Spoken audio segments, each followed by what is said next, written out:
Good morning. A number of years ago, when I was in my probably early 20s, we had a youth young adult camp, an annual camp. It was in the southern highlands at this somewhat rustic, I guess, campsite. It was always a lot of fun. There was not a lot of sleep and a lot of raucous activity and lots of food. There's always a guest speaker or some kind of input studies. This year the minister had asked a friend of his to come, and I suspect he probably worded her up a little beforehand to get into the faces of these, shall I say, somewhat entitled, naive, insular, closeted young Christians, to confront them with some of the realities of life and the world and the message of Jesus. She started off a little bit gently, but as the weekend progressed, she became much more provocative and challenging and confronting. She confronted us with social justice, the ways of Jesus and the prophets and even Paul calling for care for the poor and the marginalised and it being an inclusive community, of looking at the issues of justice, and she highlighted issues of justice all around us. And she threw them at us. Probably the worst thing she did all weekend was she kept quoting the Bible, the Jewish prophets, passage after passage, story after story. She quoted Jesus, what he did, what he said, how he engaged with people, and how he engaged with issues of justice and peace and hope and life for all people. And she quoted Paul in our face. And the effect of this woman, this speaker, over the weekend was interesting. There were those who just, oh yeah, what's this about? And couldn't wait to get on with the raucous activities. It washed over them somewhat, I think. Others, it was in their face, absolutely. For most of us, I guess it was in our face.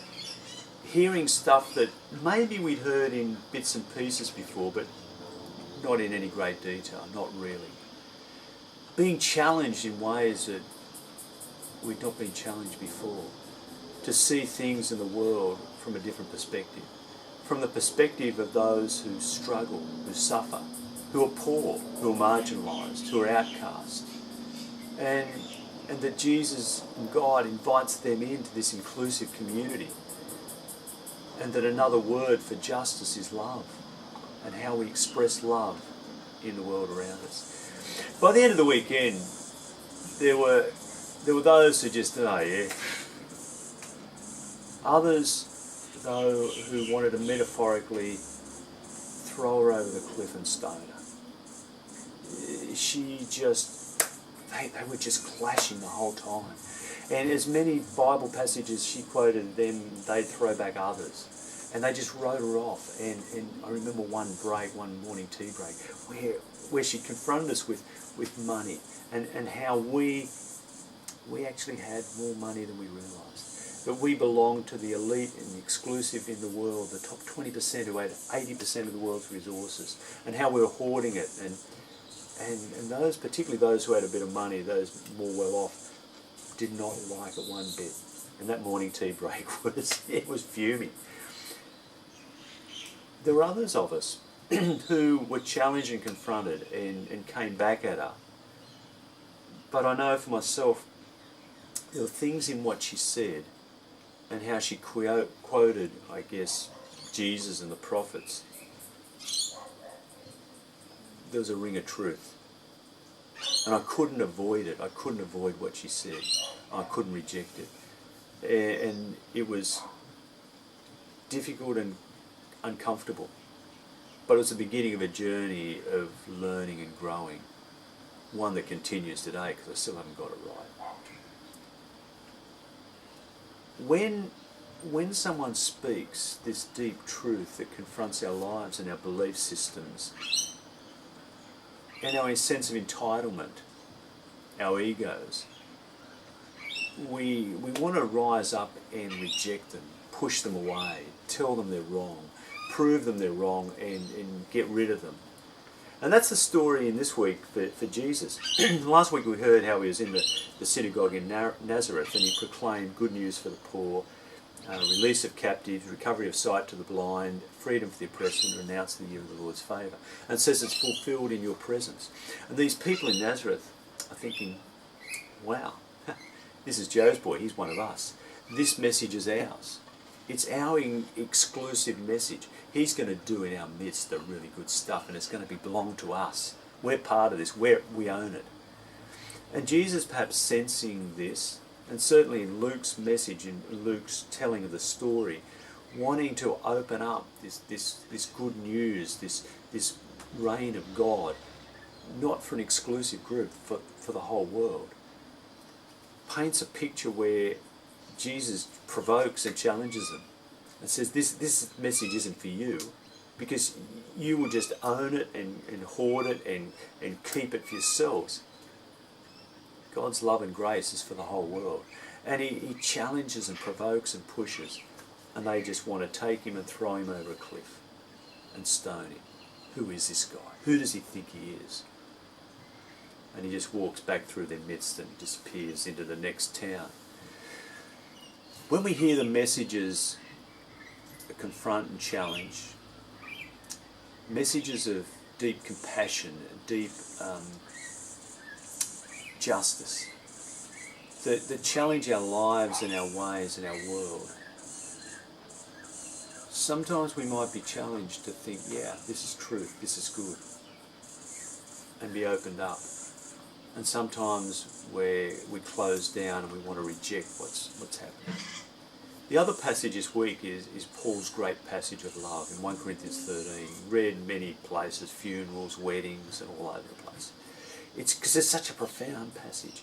But basically Paul is saying, look, to this church in Corinth, who are looking at exclusive gifts and skills and people who can do certain things. If you can do certain things, you're great, and you flaunt it over others. He says, it doesn't matter what you can do. It doesn't matter how wonderful your rhetoric is, how smooth your words are, how good a speaker you are. If it's not done in deep love, it's like a clanging cymbal.